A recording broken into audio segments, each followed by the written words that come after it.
Hey guys, I'm here with DJ Chark, new Lions wide receiver, LSU alumni. Thank you for taking the time to do this. Thank you. Thank you for having me. Yeah, really appreciate you coming on. And when I was doing my research here, I had seen in an interview that you had mentioned you first wanted to play in the NFL when you were 7 years old, and your dad had spread the message to you to you can achieve your dreams as long as you work hard at it. So what were some of the things you did when you were younger to help achieve your goals? Oh man. Uh I did a lot of drills. Um my dad used to put together all kind of little obstacle course and things of that nature. So my summers was filled with just working out, running, doing all kind of football related things for a while. And then the older I got, then I started to attend organized camps and things like that. Uh, and then after that, once I kind of got into high school and college, it was more so team oriented. So, but starting off, my dad had me doing all kind of drills and just any way that he can keep me active and make sure I get some time outside instead of being in the house all day. He did that. And then throughout your journey in the sport, were there any moments where you found yourself doubting your ability to perform on the field? Yeah, quite a few times early on, and then um, a period in college, within my first 2 years. But then, just being the person that I am and the way that I was brought up, um, I chose to, fight through it, take the harder path, and continue to work to prove to myself that I can do it. And that approach kind of developed my mentality uh, so as like now I'm pretty confident in myself because of all the obstacles and all the different things that I went through to get to this point. Absolutely. And you're from Louisiana, Alexandria, right? Right. And so you grew up there. Were you a LSU fan growing up? Yeah, but I was a real big Oklahoma Sooners fan. Um, so it was kind of out of both. Those were my favorite two college teams. The New Orleans Saints was always my favorite professional team. Yeah, I got my mom's side is Iowa Hawkeyes. My dad's side likes Notre Dame, so I kind of cheer for them both right Okay, now. not bad programs to be able to choose from. Oh yeah, I'm from the Midwest and was born right in the middle of them, so Yeah. having some fun experiences. But in the end, we're all kind of rooting for the Irish, as we like to call That's clever. I like that. them. So when it came time for you to commit, what ended up separating LSU for you from the rest of the pack? Um, Really just being close to home. My parents really wanted to be able to come see me play because they were pretty much at all my games and practices throughout my whole life. So they really, really wanted to be able to travel and see me play. It was only a 2 hour drive. The other teams that I was looking at was much further. Oklahoma State being one of my favorites. They just wasn't able to make it every Saturday to come watch me play. So that ended up truly being the determining factor. And then in high school, you were a multi-sport athlete. You played basketball, track, as well as football. And did you see any benefits in different sports from, like, say, track? I'm sure that helped you with your explosiveness and speed in each sport. Yeah, definitely. The biggest thing I took from both of those, conditioning from both and the speed work for track really helped me out. Basketball was fun, but it was a lot of conditioning running up and down the court. So whenever track season would end, we'll go straight into spring football. and we go from football to basketball to track to spring football. So it kind of was like a year-round thing to be able to just keep you in shape and ready for the next sport. Yeah, and then fast forward to your college career at LSU, you didn't get much action those first couple years, and but you made your first one count, 79-yard touchdown, jet sweep, I believe, at LSU.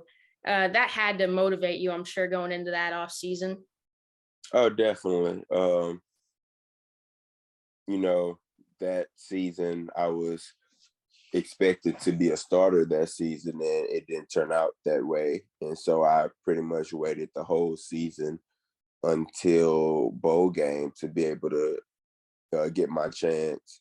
And we had the play that I scored on, we had it in for over like maybe a month or two. We just never called it. And so once we finally called it, I got my opportunity. I knew I had to make the most of it. Uh, so I did, I made sure that I didn't get tackled. And I was able to set a record for the Texas Bowl for like the longest run. So that was cool. And it gave me a lot of momentum and a big confidence boost for the next year, which was my junior year that I became a starter. And, the rest was history after that. But that was a big momentum boost for me and confidence boost. Yeah, that's awesome. And I'd seen your family were in the stands there, and you're embraced with them after the game. And that heading into your junior season there, what were some things you did to prepare for that bigger role in the offense?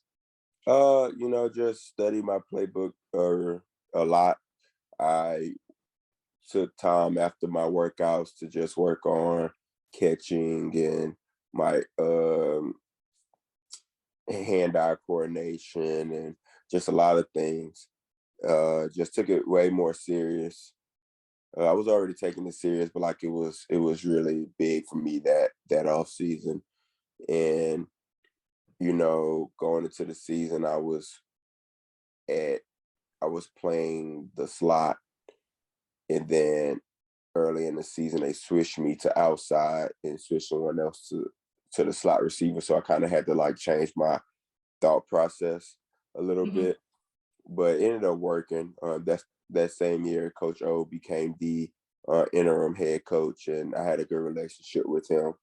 And I think that's one of the biggest things that helped, just having that, being able to play for someone who have a ton of belief in you and allow you to go out there and not be afraid to mess up. And I think that year was big with him taking over and kind of changing the way the program was ran. Coach O's a legend. Nah, for sure.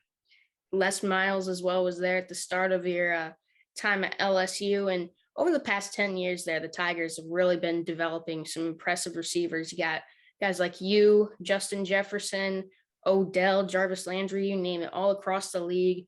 What do you think the biggest reason for the recent success has been in their how they are as a school for wide receivers? One, I give a lot of credit to just the state of Louisiana, all those guys that you named, including going on to add Jamar Chase, um, Hmm. Russell Gage, Terrence Marshall. All those guys are born and um, raised in Louisiana, and I just take my hat off to like a lot of the talent that's there. That's not really. It's starting to be seen now, but it's a great place for skilled players and receivers. And hats off to LSU to be able to get us to the flagships school that's there at LSU, and being able to showcase our talent. I think even Devontae Smith. It's a lot of receivers. I believe CD Lamb is from Louisiana as well. Uh, it's a lot of receivers from Louisiana. Some of them end up going, outside the state, but I think it's something special about the skill positions in the state of Louisiana. Yeah, and being able to go out and recruit those guys to stay at home. That's really cool, and you see a lot more that I feel like happening now. I've noticed it a lot with the program here at Florida.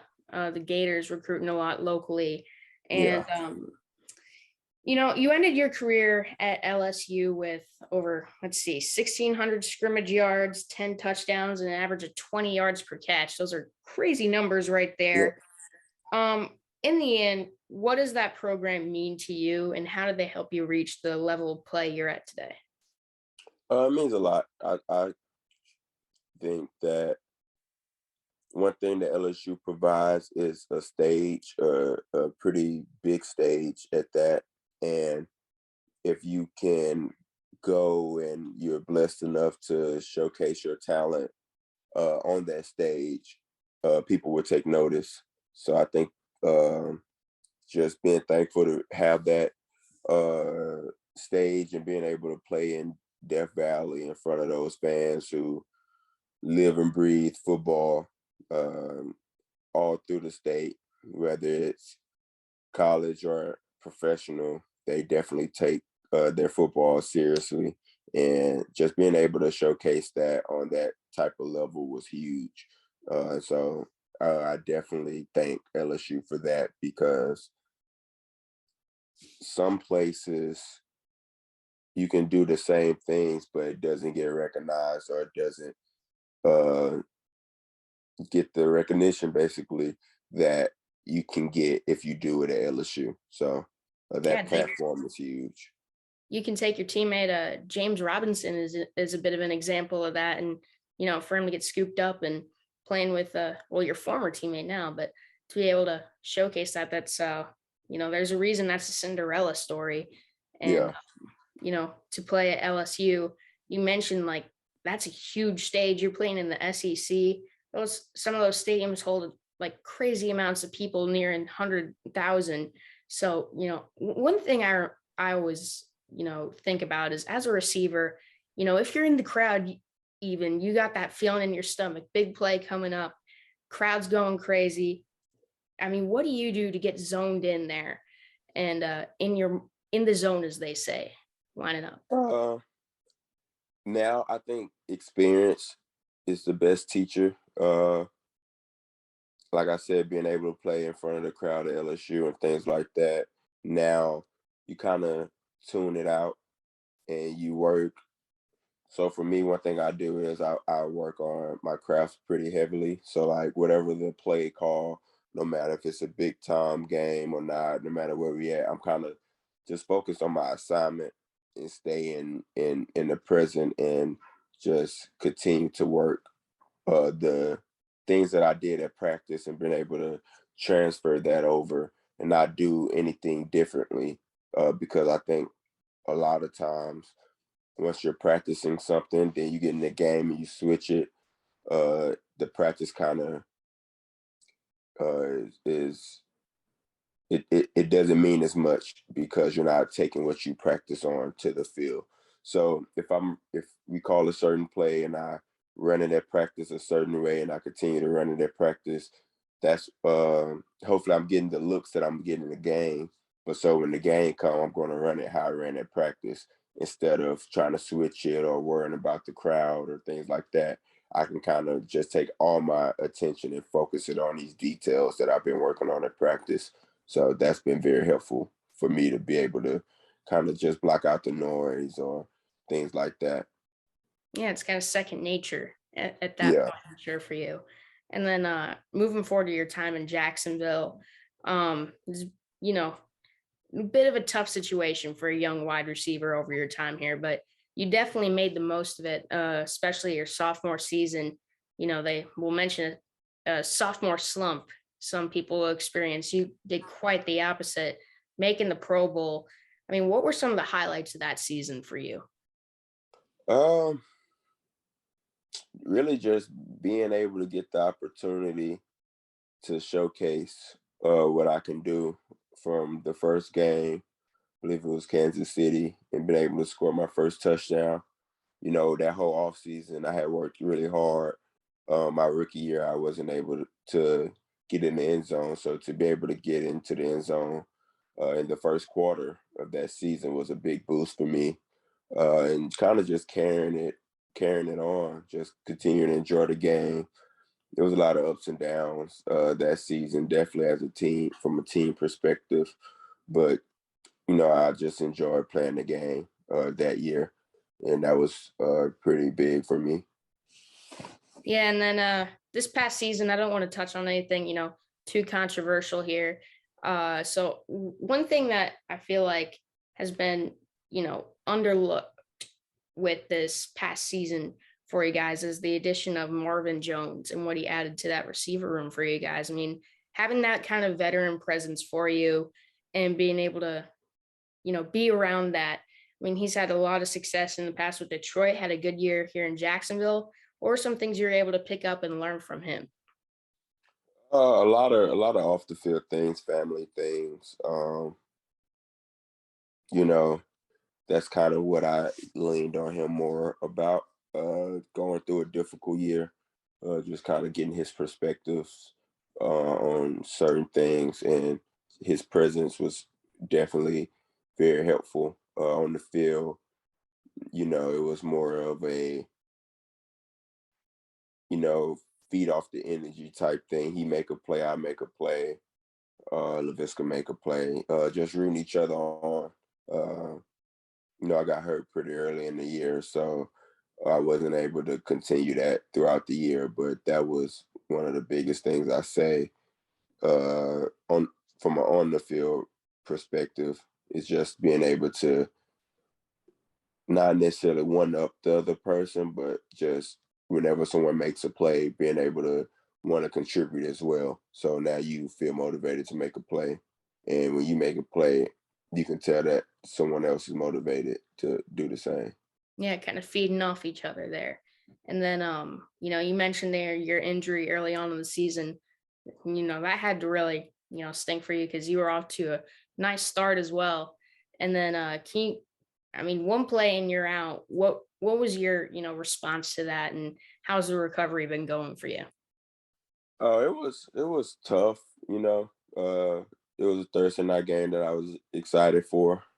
So but being out there and leaving so early, um, like I said, it was tough, but I kind of take things in stride. I don't sit there and I didn't sit there and like mope or be upset.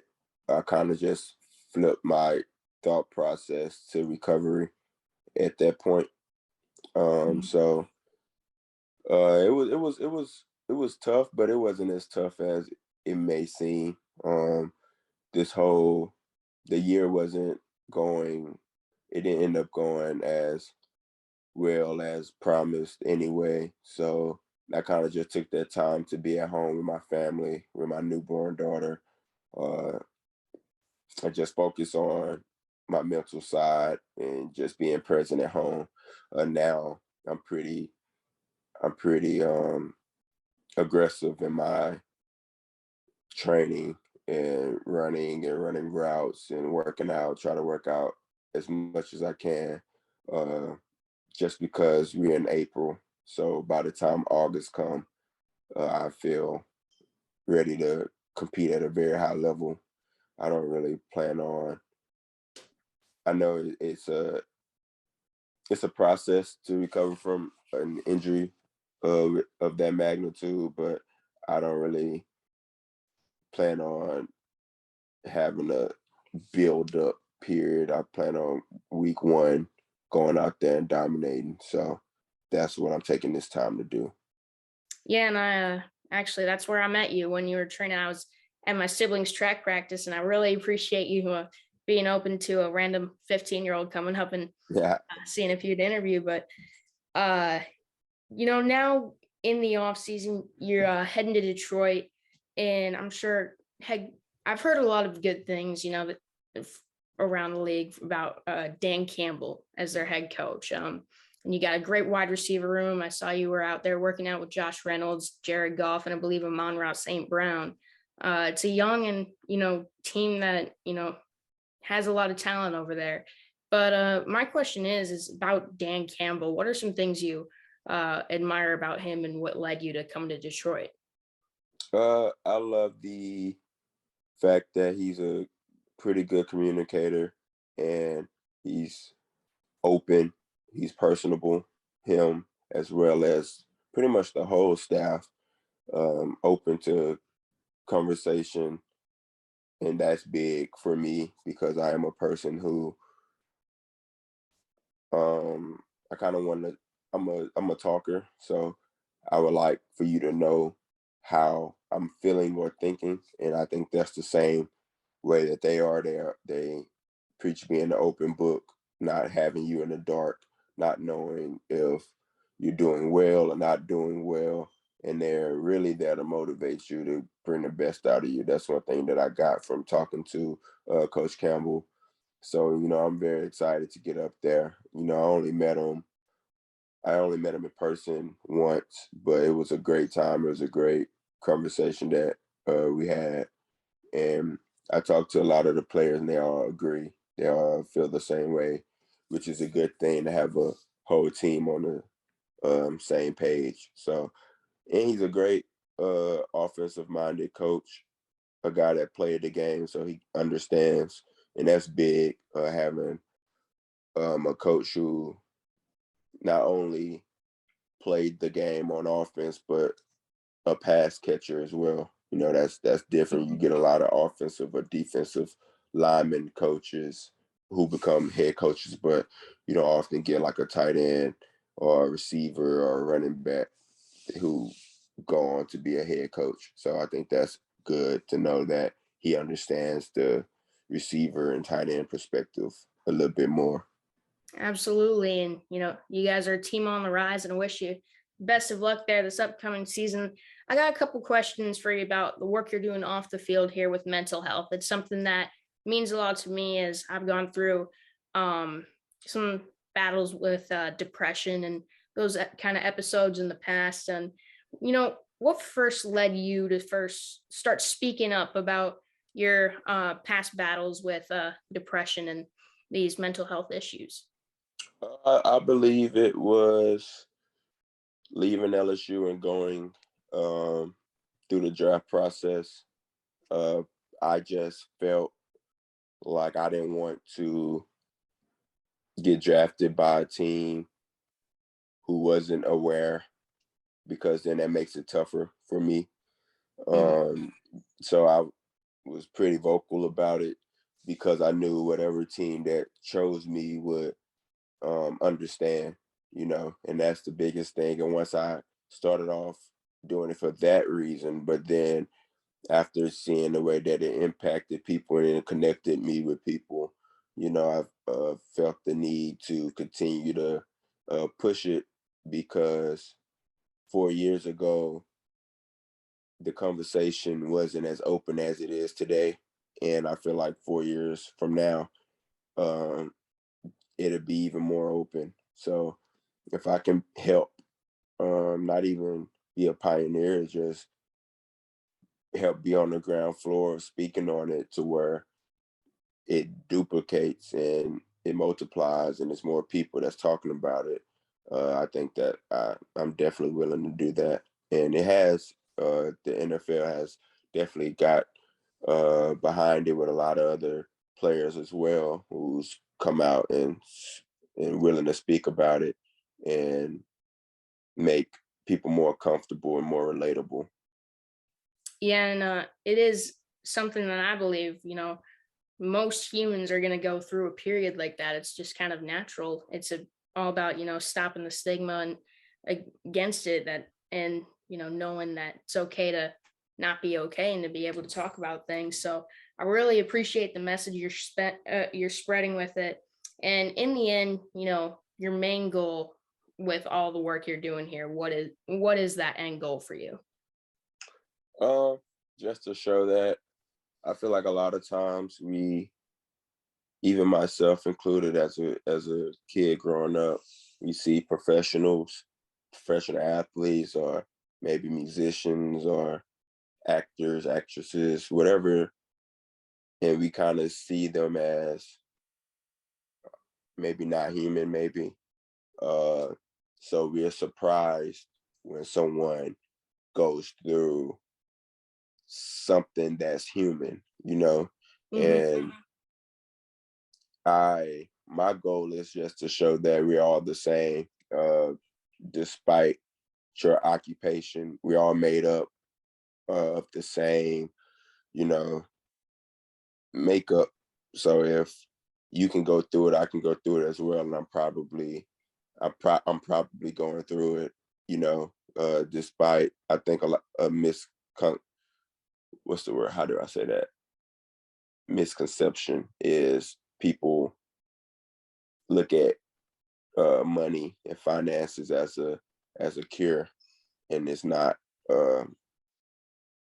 Even like Jay-Z, who's billionaire, or Elon Musk, you don't want you don't really want that person's problems. You know, you kind of want their money or their lifestyle or their what looks as if it's happiness, but that person had problems too.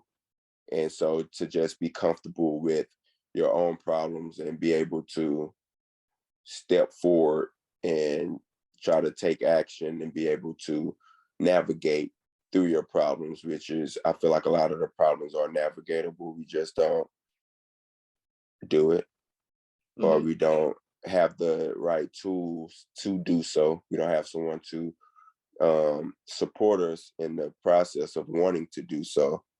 So for me, just showing that we all need help. We all need to work on certain things. We all are unhappy at times. Sometimes we're super happy. Sometimes we're unhappy. Sometimes we just maybe just not feeling it today, and that's okay. And when you can find more people that can group up and support each other, I think it makes it stronger. It makes you stronger. It makes the community stronger.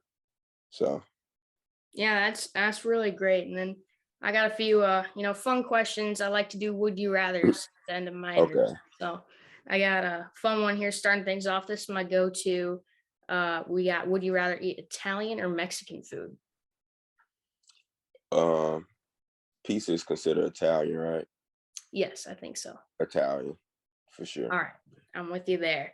And then you're sitting down with the family one night. Would you rather watch a sci-fi movie or a comedy? I would rather watch a sci-fi, but I'm pretty sure we're going to watch a comedy. Hmm. I'm sure Yeah. Disney's probably big in your house right now. Oh, Disney Junior is on as we speak. And then, a football question here I got for you. So your dream game, would you rather have, break a record with receiving yards, or are you trying to, catch 5 touchdowns in a game? That's a good question. Receiving yards. Personally, I feel like touchdowns aren't as hard as receiving yards. Definitely once you get in the red zone, you can run 5 yards and get a touchdown. I think it's pretty. I don't think touchdowns are as hard, so I would say receiving yards.